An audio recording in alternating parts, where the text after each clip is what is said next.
On today's episode, I'm going to be telling you 5 things I wish I knew when I started the gym, and then I'm going to answer a couple questions that you sent in through Instagram. This is episode 5 of the Spartan Podcast.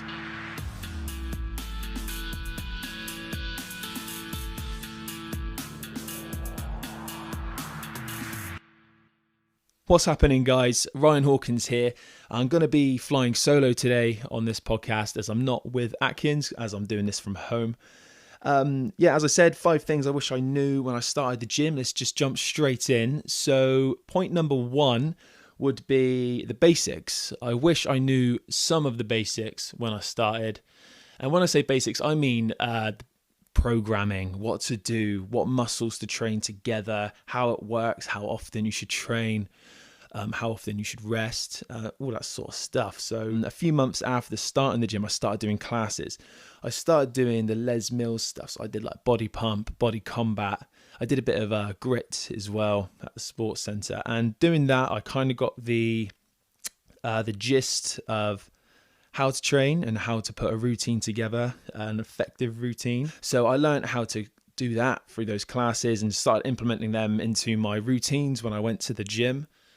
So slowly over the first year or so, I started transitioning just into going to the gym, and I stopped going to the classes because I sort of got the idea of what to do. I basically just owe it all to those classes. And even today, instructing sweat classes, it's a no-brainer now. I just go to the board and write whatever on the board. But it's always something that makes sense. It's always something, it's targeting X amount of muscles in a certain way, no matter how basic it seems, rather than just going to the board and writing 10 random ass movements, random ass rep ranges for a random ass goal. So that's point number 1, the basics. But anyone could tell you the basics. All you need to do is go on YouTube nowadays and follow people like Steve Cook or somebody. If you're doing bodybuilding, it's great. But yeah, that's the basics. Number 2 would be consistency and sustainability. So I joined the gym and I wanted to get fit quick. I think I joined typical New Year, New Me. I wanted to be summer body ready for that summer.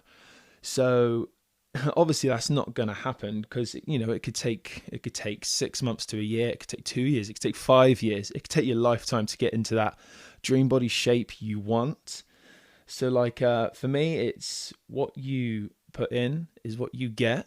So in that first year of mine, I thought going to the gym a couple of times a week was going to get me absolutely fit. But I'd probably go into the gym and not putting all the work I could put in because just going to the gym was a big thing for me. That was like enough pleasure for myself, and I feel like I've made gains when actually I've gone to the gym, didn't actually try that hard sort of thing. And then also getting into a lifestyle change rather than a temporary diet mindset. So like when I started, I wanted to get to that body very fast, as I just said. So I went absolutely headfirst into, right, I want to go to the gym, I want to diet. And it got to about February, March time, and I was getting a bit sick of it. But I was doing a daily photo challenge for my New Year's resolution. So that kind of forced me to keep going because everybody who would be following me on Instagram would know I quit the gym. And I didn't want anyone thinking that, obviously. So I kept going.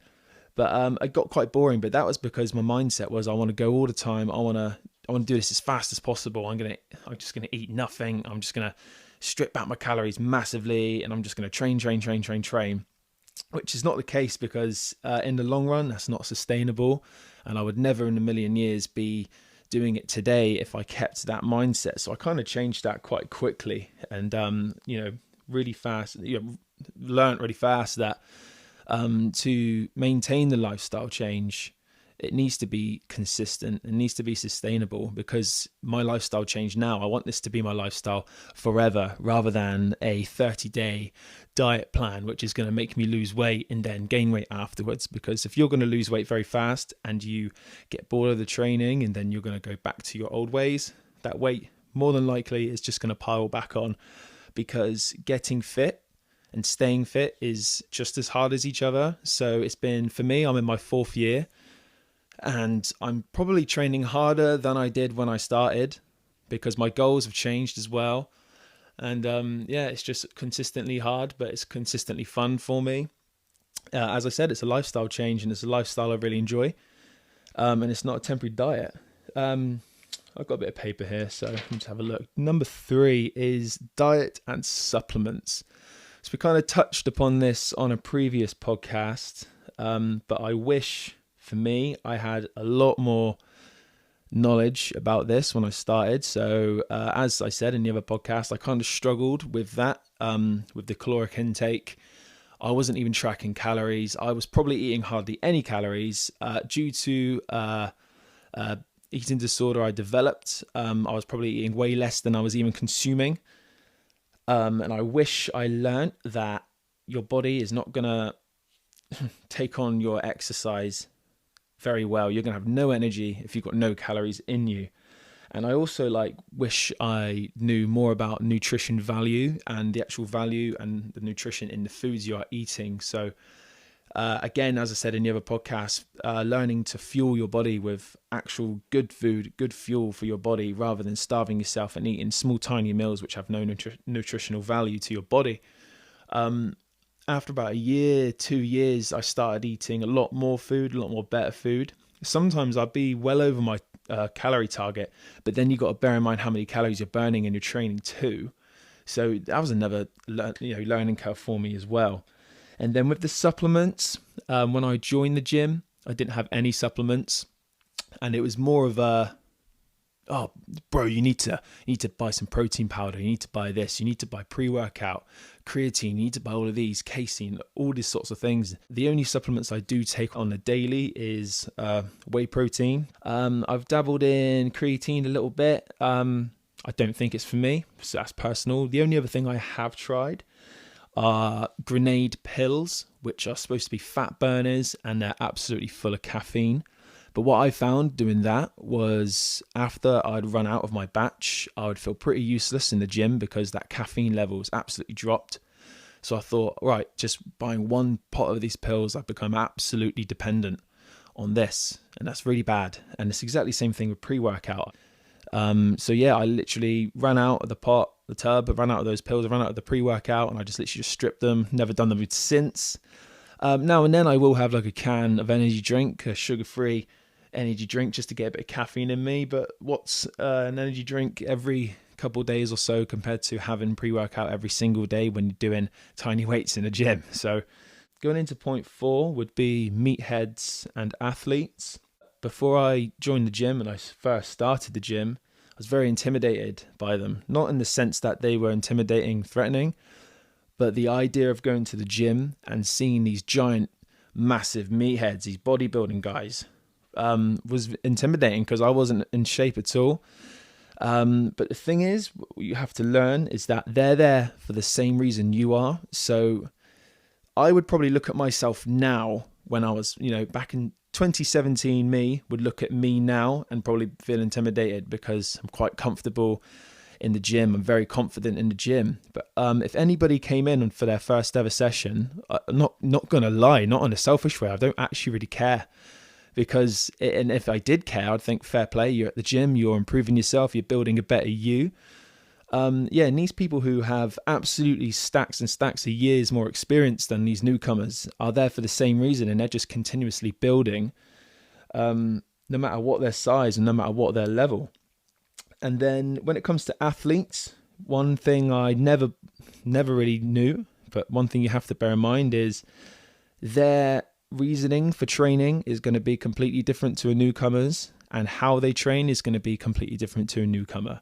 So if you joined your local box or a CrossFit gym, you're going to have people at that CrossFit gym who are athletes, and they're going to be throwing around some absolutely massive weights, and it's going to look easy as hell for them. But it's not. It's actually hard for them. But they're used to it. They've been training for years. They've been training for years to do certain competitions. So their training regime is going to be a lot more intense than your beginner's program. So when I started and joined a functional gym, there was a lot of people there, and I couldn't believe the things they were doing. And it made me feel like I was quite weak with this type of training I do. But as I said, I'm not an athlete. I'm not going to be training at their level because I'm not training for the competitions they're training for.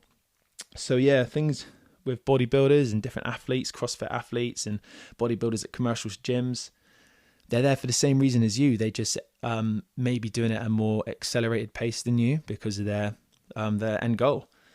Number 5 would be community and support. So when I joined the gym, as I said, I joined a standard commercial gym, and it was a bit headphones on, get your head down, start training. But I've learned over the last couple of years joining the Spartan Chamber that community and support is massively impacting my mindset positively. So surrounding yourself with like-minded people is amazing. I get this obviously through all the CrossFit gyms. You get this like family unit sort of vibe as well. But for me, training together as a big unit is going to be easier than training on your own. It's also going to inject a lot more enjoyment. And if the training is more if the training is more enjoyable and it's it's easier, that training for you in the long run is actually going to be more sustainable. And as I said, if that training is more sustainable, you're more likely to keep this new lifestyle. So always try to find what you enjoy, always trying to find people who you enjoy training with or just being with or talking about training with as well. And then with the community, it always comes down to a quote I really love, is you don't need to build yourself by yourself. That doesn't necessarily mean getting a personal trainer, but just training with people with like-minded goals. It's just easier and you don't have to do it on your own.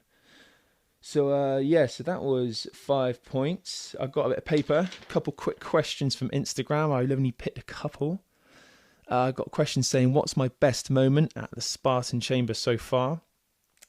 I'm going to say my favourite moment is the Spartan Chamber Games, the first Spartan Chamber Games, because my team came second. And for me, I found this competitive side to my life I never really realised I had. I'll answer for Atkins on that as well. Best moment at Spartan Chamber is probably the day that Ryan Hawkins joined.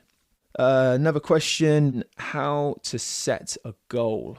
So for me, setting a goal, you need to evaluate and look at what you actually want in life and what you want for yourself.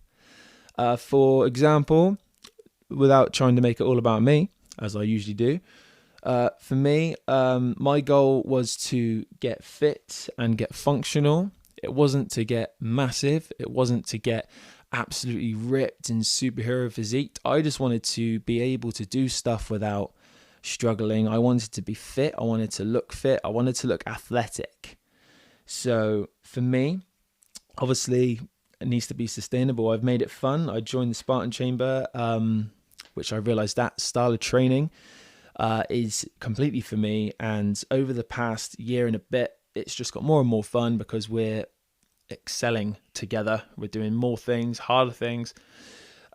So depending on my goal, like my goal right now is actually I'm trying to put a bit more size on. So I'm still learning as I'm going. But learning more about nutritional value and how to do that, and then the training. I've kind of put myself together a rough plan, which I'm following. But I'm just making sure it's fun, just making sure it's enjoyable, just making sure it's not a chore, that for me personally. And then whatever your goal is, whether that is just to lose a bit of weight, whether that is to just set foot into a gym or just get into fitness and whatsoever, whatever it is, I'd say give yourself 6 months to a year, because you're definitely not going to do it in a month. That's just for sure. No one in the world can. Give yourself 6 months to a year, because if you're flushing all the crap out of your body and fueling it with good food, good fuel, and you're spending an hour a day training or doing something towards your goal, which is making you sweat, which is making you active for about 30 minutes to an hour a day, drink plenty of water and everything. 6 months to a year, your body will look different. Your body will change. You will feel different. You'll feel different physically and mentally. You'll be put in a better mindset. So that is pretty much it. Give yourself 6 months to a year. Find something enjoyable, build towards your goal, and just keep doing it day by day. Yeah, guys, same send off as normal. We'll catch you in the next one. Thanks for listening.